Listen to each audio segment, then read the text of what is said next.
Setelah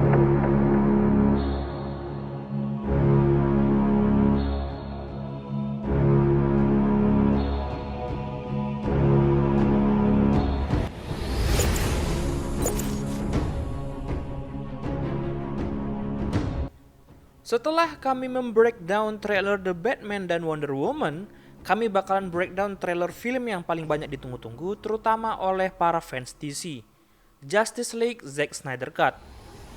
Nah, untuk trailer Suicide Squad karya James Gunn, kita tidak membuat videonya karena bakalan kita jabarkan dalam bentuk postingan di akun Instagram kita @nv.indonesia. Sebelum kita mulai pembahasan mengenai trailer dari film yang diagungkan para DC Heads, bagi yang belum subscribe, silahkan subscribe channel kita. Dan untuk iklan yang nangkring di video kita, kalian tahu harus berbuat apa. Tanpa lama-lama lagi, langsung aja dah kita mulai. Di adegan pertama dari trailer ini saja sudah membuat perasaan kita terkejut dan bangga setelah melihat Darkseid muda atau USAS muncul bertelanjang dada untuk memamerkan tanda Omega pada dada tersebut.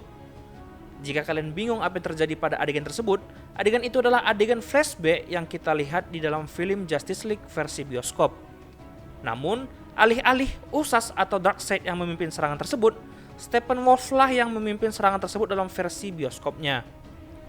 Dan seperti yang kalian tahu, Darkseid sudah memiliki kekuatan yang amat dahsyat, ditambah dia memiliki laser mata yang agak berbeda dari Superman yang disebut sebagai Omega Beam.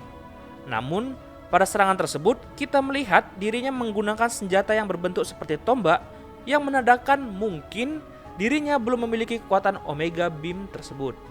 Kemudian terlihat sisi baru dari adegan Superman saat menghadapi Doomsday pada film Batman v Superman. Nah, kalau kita lihat ya, di sini Superman sepertinya tertawa dan bahagia. Kemudian pada adegan ini hancurnya Hall of Justice yang menandakan gugurnya para Justice League dan terwujudnya Nightmare Batman yang ditunjukkan pada kita di film Batman v Superman. Kalau kalian lupa di mana Hall of Justice dibangun, kita ingatkan lagi nih. Hall of Justice direncanakan bakalan dibangun di rumah gede milik Bruce Wayne. Big round table. 6 chairs. Right there. But room for more. A room for more. Namun, tidak hanya itu saja, dalam satu adegan ini terdapat beberapa easter egg seperti perisai milik Wonder Woman, bingkai foto bapak si Bruce Wayne, Thomas Wayne, yang diperankan oleh Jeffrey D. Morgan, dan dirumorkan akan kembali ke DCEU, dan film Flash untuk berperan sebagai Batman. Kemudian ada trisula milik Aquaman, serta berkilaunya huruf S yang kemungkinan merujuk kepada Superman, dan terakhir kartu Joker yang mirip dengan yang tertempel di senjata Batman. Kemudian kita ditunjukkan ketika Diana tiba di kuil Athena dan terdapat sebuah anak panah yang ditembakkan langsung dari Themyscira sebagai tanda pada dia bahwa Themyscira diserang atau dalam keadaan darurat. Nah, jika dilihat dengan seksama, kemungkinan adegan tersebut berlanjut dengan adegan yang sudah ditunjukkan ke kita sebelumnya, di mana Diana pertama kali mempelajari mengenai Darkseid dan serangannya ke bumi. Nah, di beberapa cuplikan kita dikasih tunjuk tentang masa-masa jaya Victor Stone membela klub football kota Gotham sebelum dia menjadi cyborg pastinya. Kemudian cuplikan yang menunjukkan bahwa cyborg mampu mengendalikan banyak roket dalam satu waktu yang sama, dan cuplikan di mana Barry menolong Iris West untuk pertama kali. Cuplikan-cuplikan ini sudah pernah kita bahas bersama beberapa bocoran dan teori di video kami yang lain. Silahkan kalian klik notifikasi atas kanan jika kalian belum menontonnya. Kalau sudah, ya kita lanjut lagi. Kemudian kita ditunjukkan momen di mana Superman dengan kostum hitamnya keluar dengan gagah dari yang tampaknya merupakan pesawat bangsa Krypton yang ada di bumi. Kostum hitam ini merupakan salah satu adegan yang paling ingin dilihat dan ditunggu-tunggu, namun malah dibuang. Terus kita melihat mantan admin tersenyum kepada seorang anak yang mungkin mengisyaratkan film Justice League Snyder Cut ini tidak akan sepenuhnya bertema gelap seperti masa depan kalian. Kemudian kita melihat Cyborg menggali sebuah kuburan seorang diri. Yang ini masih belum jelas apakah adegan ini berbeda dengan adegan dirinya bersama Barry menggali kuburan Superman di versi bioskopnya. Jika memang berbeda, kuburan siapa yang digalinya? Atau bisa jadi dia depresi tak terkendali sih, karena apalagi kita ditunjukkan cuplikan di mana bapaknya menjadi butiran debu saat melakukan uji coba dengan Mother Box, di mana terlihat sama seperti adegan Dr. Manhattan pada film Watchmen yang juga disutradarai oleh Zack Snyder. Nah, di sini kita bisa melihat jelas bahwa ini adalah adegan di mana Flash menggunakan kecepatannya untuk menolong orang-orang yang di sekitarnya. Kalau dugaan kita sih sebatas teori aja ya, ini ada hubungannya dengan adegan di mana bapaknya Cyborg tewas akibat melakukan uji coba kepada Mother Box dan malah menyebabkan bencana dan membahayakan para peneliti di lokasi tersebut. Karena pada saat itu kita bisa lihat dia sedang bersama Cyborg untuk menenangkan dirinya.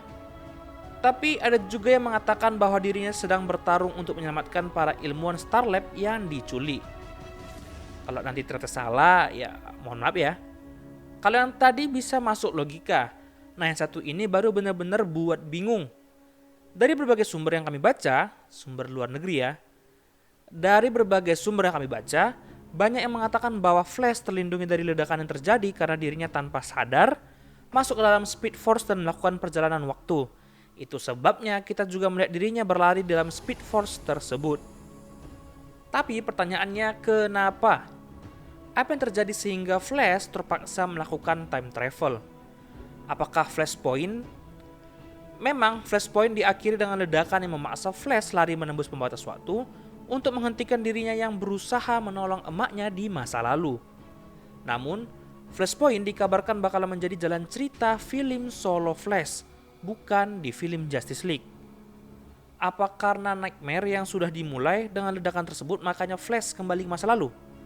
Belum pasti juga sih, karena seperti yang kami jelaskan di video kami tentang Snyder Cut, Batman dan Cyborg lah yang bersama-sama membangun mesin waktu sebagai media Flash kembali ke masa lalu dan memperingatkan Bruce Wayne.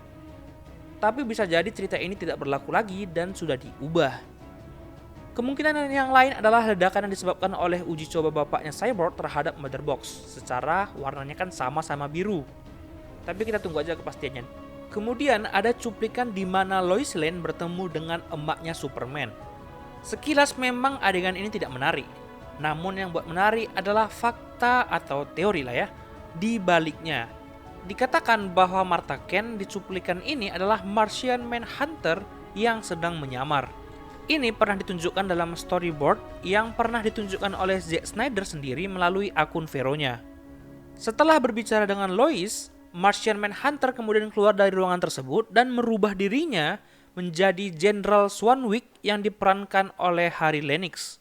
Pada adegan ini terlihat armor dan trisula milik Aquaman terletak begitu saja. Ini merupakan salah satu adegan yang dihapus yang tidak lolos sensor Josh, di mana Vulko bertemu Aquaman untuk memberikan senjata dan armor tersebut sebelum berduel dengan Steppenwolf memperebutkan Mother Box. Namun ditolak oleh Aquaman. Sedangkan untuk adegan ini, di mana adegan saat Mera berusaha membujuk Aquaman untuk kembali ke Atlantis, di mana bisa kita lihat dalam film Justice League. Dan ada juga tampilan karakter yang bernama The Sat, yang merupakan tangan kanan dari Darkseid. Dikabarkan bahwa The Sat ini yang memantau kekuatan bumi dan melapor kembali ke Darkseid. Fakta unik dari The Sat ini, dia di komik berani mengkhianati Darkseid hanya karena alasan kekuatan. Di sini kita melihat lagi saat bangsa Amazon berusaha melawan Steppenwolf yang memiliki tampilan lebih sangar dan macho dibanding versi dirinya di Justice League versi Joss Whedon. Dua adegan terakhir yang tidak bisa terlewatkan adalah detik-detik saat Superman menghadapi Steppenwolf secara langsung dan membuat Steppenwolf terpental. Kemudian terakhir adalah adegan di mana Batman bahkan sanggup menahan serangan para demons hanya dengan satu tangannya saja, yang bakalan menunjukkan seberapa kuat dan seberapa high skillnya seorang Batman. Demikian beberapa detail dari breakdown kami. Gimana menurut kalian? Apakah sudah mengerti dan paham dengan trailernya? Jika kami melewatkan sebuah detail yang mungkin kalian ketahui, silahkan ketik di kolom komentar. Jangan lupa like video ini jika kalian suka dan share agar teman-teman kalian dapat menontonnya juga. Akhir kata, terima kasih. Sampai jumpa.